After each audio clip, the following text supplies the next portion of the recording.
달콤한 말씀, 행복한 하루. 오늘 함께 나누실 말씀은 욥기 11장 1절부터 20절까지 말씀입니다. 나아마 사람 소발이 대답하여 이르되, 말이 많으니 어찌 대답이 없으랴. 말이 많은 사람이 어찌 의롭다 함을 얻겠느냐. 내 자랑하는 말이 어떻게 사람으로 잠잠하게 하겠으며, 내가 비웃으면 어찌 너를 부끄럽게 할 사람이 없겠느냐. 내 말에 의하면 내 돈은 정결하고 나는 주께서 보시기에 깨끗하다 하는구나. 하나님은 말씀을 내시며 너를 향하여 입을 여시고 지혜의 오묘함으로 내게 보이시기를 원하노니 이는 그의 지식이 광대하심이라. 하나님께서 너로 하여금 너의 죄를 잊게 하여 주셨음을 알라. 내가 하나님의 오묘함을 어찌 능히 측량하며 전능자를 어찌 능히 완전히 알겠느냐. 하늘보다 높으시니 내가 무엇을 하겠으며 수월보다 깊으시니 내가 어찌 알겠느냐. 그의 크심은 땅보다 길고 바다보다 넓으니라. 하나님이 두루 다니시며 사람을 잡아 가두시고 재판을 여시면 누가 능히 막을소냐. 하나님은 허망한 사람을 아시나니 악한 일은 상관하지 않으시는 듯하나 다 보시느니라. 허망한 사람은 지각이 없나니 그의 출생함이 들나귀 새끼 같으니라. 만일 내가 마음을 바로 정하고 주를 향하여 손을 들 때에 내 손에 죄악이 있거든 멀리 버리라. 불의가 내 장막에 있지 못하게 하라. 그리하면 내가 반드시 흠없는 얼굴을 들게 되고 굳게 서서 두려움이 없으리니 곧 내 환난을 잊을 것이라. 내가 기억할지라도 물이 흘러감 같을 것이며 내 생명의 날이 대낮보다 밝으리니 어둠이 있다 할지라도 아침과 같이 될 것이요 내가 희망이 있으므로 안전할 것이며 두루 살펴보고 평안히 쉬리라. 내가 누워도 두렵게 할 자가 없겠고 많은 사람이 내게 은혜를 구하리라. 그러나 악한 자들은 눈이 어두워서 도망할 곳을 찾지 못하리니 그들의 희망은 숨을 거두는 것이니라. 오늘 본문은 욥의 대답을 받아서 대답하는 소발의 이야기입니다. 소발은 지혜로운 세 친구 중 가장 젊은 사람으로 그의 말에는 거침이 없습니다. 그는 처음부터 욥에게 말이 많다며 핀잔을 줍니다. 부끄러운 줄 알고 말을 아끼라는 것입니다. 소발의 주장 중 가장 핵심이 되는 부분은 바로 6절부터 9절입니다. 지혜의 오묘함으로 내게 보이시기를 원하노니 이는 그의 지식이 광대하심이라. 하나님께서 너로 하여금 너의 죄를 잊게 하여 주셨음을 알라. 내가 하나님의 오묘함을 어찌 능히 측량하며 전능자를 어찌 능히 완전히 알겠느냐. 하늘보다 높으시니 내가 무엇을 하겠으며 서울보다 깊으시니 내가 어찌 알겠느냐. 그의 크심은 땅보다 길고 바다보다 넓으니라. 하나님의 오묘함 그리고 광대함 때문에 우리는 하나님의 뜻을 온전히 알 수 없다는 것입니다. 광대하다는 말에는 양면이 있다는 의미가 담겨 있습니다. 그래서 하나님은 우리가 보지 못하는 면까지 보신다는 것입니다. 그리고 우리는 그분의 한 면을 보아도 다른 면을 알 수 없다는 것이지요. 소발은 하나님의 오묘함과 광대함을 욥의 교만을 꺾는 무기로 삼습니다. 이처럼 오묘하고 광대한 하나님의 뜻을 알지도 못하면서 자신의 무죄함을 주장하는 욥을 꾸짖고 권면하는 것입니다. 그런데 하나님의 오묘함과 광대함, 그 놀라운 경의를 누구도 알 수 없다고 말하면서 자신은 그 뜻을 알고 있는 듯 결론을 내리는 소발의 모습은 모순 그 자체입니다. 욥이 왜 고난을 당하는지 그는 알고 있는 것처럼 확신 있게 말합니다. 하나님이 지금 무엇을 하려고 하시는지 그는 다 아는 것처럼 말합니다. 어떻게 하면 욥이 하나님의 진노로부터 구원을 받을 수 있는지 소발은 다 아는 것처럼 말합니다. 그런데 사실 우리도 모든 일에 마치 소발이 그랬던 것처럼 결론을 내리기 원합니다. 정답을 찾으려고 합니다. 그것도 가능한 빨리 명확하게 말입니다. 하지만 우리의 바람과는 달리 하나님의 오묘함은 몇 문장의 논리나 수학적인 계산으로 딱 떨어지지 않습니다.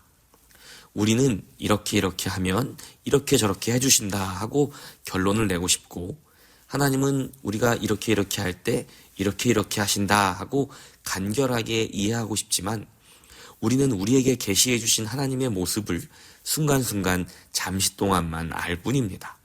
우리의 지식과 이해는 하나님을 이해하기에는 너무나 제한적이고 불완전하기 때문입니다. 고린도전서에서 바울은 우리가 하나님을 아는 것의 한계에 대하여 이렇게 이야기했습니다. 우리가 지금은 거울로 보는 것 같이 희미하나 그때는 얼굴을 대하여 볼 것이요. 지금은 내가 부분적으로 아나 그때에는 주께서 나를 아신 것 같이 내가 온전히 알리라. 우리는 하나님을 온전히 알 수 없다는 한계를 인정하고 고백해야 합니다. 하나님을 안다는 것은 하나님에 관한 지식을 쌓음으로 완성되지 않습니다. 하나님을 안다는 것은 그분과의 친밀한 관계를 말하는 것이고, 당연히 그 관계는 지식을 포함하여 온 몸으로, 온 존재로 그분을 경험해야 하는 것입니다. 그리고 그분을 경험하는 가까운 무대는 바로 우리의 공동체이고, 작게는 내 삶의 여러 관계들이 하나님을 경험하고 만나는 무대인 것입니다. 우리는 그 속에서 사람들을 통해 하나님을 만나고 알게 됩니다. 하나님도 우리를 그렇게 만나셨습니다. 자신을 그렇게 알려주셨지요. 바로 예수님을 통해서 말입니다. 하나님은 인간의 몸을 입고 우리가 사는 낮은 자리로 내려오셨습니다. 그리고 하나님은 하나님 자신이기를 포기하시고 까닭없는 고난과 죽음 앞에서 처절하게 기도하시며 인간의 몸으로 하나님의 뜻을 믿는다는 것이 무엇인지를 직접 보여주셨습니다. 그리고 우리를 그렇게 만나주셨습니다. 우리는 그렇게 온 몸으로 공동체 안에서 관계의 뒤섞임 속에서 하나님을 만나고 경험합니다. 그 속에서 우리는 하나님이 그렇게 해주셨던 것처럼 자신을 부인하고 낮은 자리에 내려와 내가 나 자신이기를 포기하고 다른 사람을 위한 삶을 살 때 하나님을 닮아가게 됩니다. 또 하나님을 알아가게 됩니다. 이렇게 온몸으로 하나님을 경험한 사람은 참견쟁이가 되지 않습니다. 오만하고 교만하여 하나님을 다 알고 세상을 다 아는 채 하는 사람이 되지 않습니다. 너는 모르지만 나는 알고 있다고 여기며 자신의 경험을 모든 사람에게 정답으로 적용하지 않습니다. 온몸으로 무언가를 배우고 경험한 사람은 결코 그런 법이 없습니다. 하나님을 온몸으로 온 생애로 배운 사람은 그것이 단순히 말로 전한다고 배워지는 것이 아님을 알고 있기 때문입니다. 내 앞에 다른 사람도 자기의 삶으로 하나님을 배워야 하는 것을 알기 때문입니다.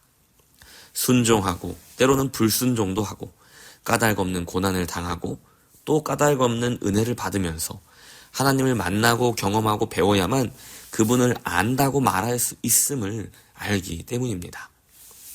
우리는 자기중심성과 제한된 지식을 가지고 있으면서도 하나님과 하나님의 역사를 모두 설명하려는 욕구 때문에 누군가에게 폭력적인 존재가 됩니다. 우리는 고통과 고난에 대한 완전한 설명이나 보상에 대한 강박을 내려놓을 때 그제서야 상실의 경험과 아픔을 이야기하고 서로 공감하는 일에서 의미를 얻을 수 있습니다. 적게 알수록 다 알았다고 착각하기가 쉽지요.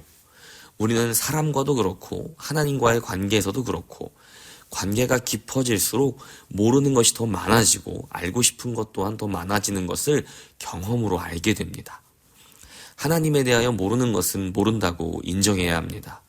때로는 더 가깝기 때문에 더 많은 것을 모르게 될 때도 있는 것입니다.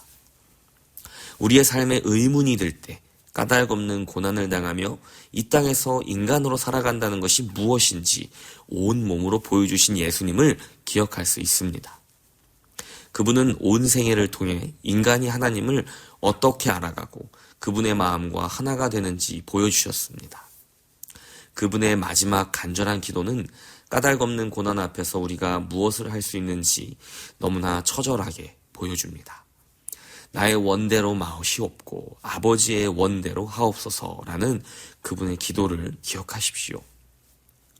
하나님은 예수님을 통해 왜 그렇게 역사하실 수밖에 없으셨나 하고 우리는 물을 수는 있지만 답을 할 수는 없습니다.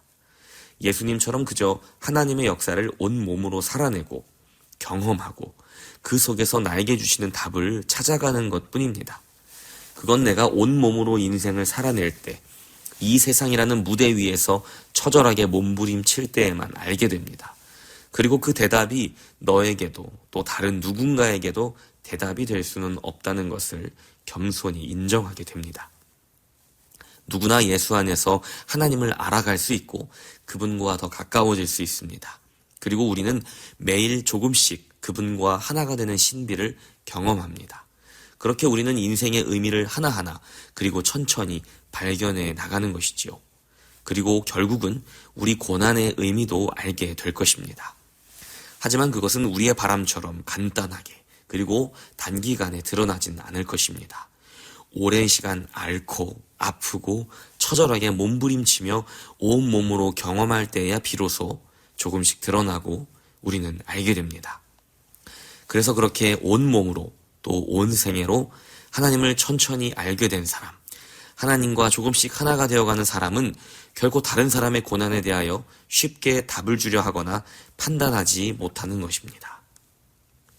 사랑하는 성도 여러분, 오늘 하루도 하나님을 더 알기 위해 그분과 하나가 되기 위해 치열한 몸부림과 기도를 드리고 계십니까? 우리는 서로에게 답을 주는 사람이 아니라 곁에서 함께 울며 기도하는 사람입니다. 그렇게 함께 하나님을 알아가고 닮아가기 원합니다. 온 생애로 하나님을 알아가는 사람은 판단하거나 답을 주지 않고 곁에서 함께 울며 기도합니다.